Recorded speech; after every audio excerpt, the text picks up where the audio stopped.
இதுதான் punch, Japan ஜூவில் இருக்கும் ஒரு குட்டி குரங்கு. பஞ்ச் ரொம்ப அமைதியான குட்டி. ஆனா பஞ்சோட வாழ்க்கை மகிழ்ச்சியா இல்ல. அவன் ரொம்ப குட்டியா இருக்கும் போதே அவன் அம்மா அவனை விட்டு போயிட்டாங்க. அதுக்கப்புறம் பஞ்ச் அவனோட அம்மாவை பார்க்கவே இல்லை.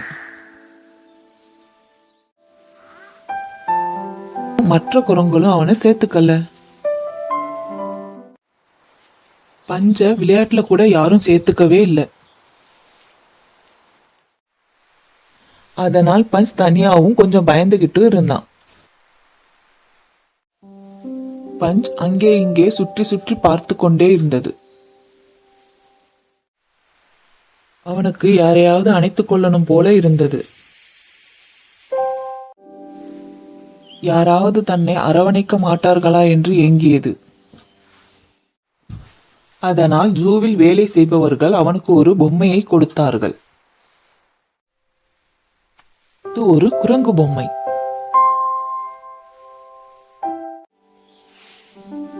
பஞ்ச் அதை மெதுவாக தொட்டு பார்த்தது. பஞ்ச் அந்த பொம்மையை இறுக்கமாக கட்டிக்கொண்டது. பஞ்ச் பொம்மையை அரவணைத்து அமைதியாக அமர்ந்திருந்தது. பஞ்ச் எங்கு சென்றாலும் அதை தன்னுடனே எடுத்து சென்றது. அந்த பொம்மையை பஞ்ச் விடவே இல்லை. பஞ்சுக்கு அந்த பொம்மை தன் அம்மாவை போல் தோன்றியது. பஞ்ச் பொம்மை மேல் தலை வைத்து அமைதியாக உறங்கியது.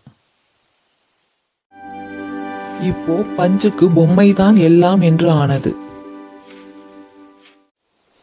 சில நேரங்களில் ஒரு பொம்மை கூட அம்மா மாதிரி உணர வைக்கும்.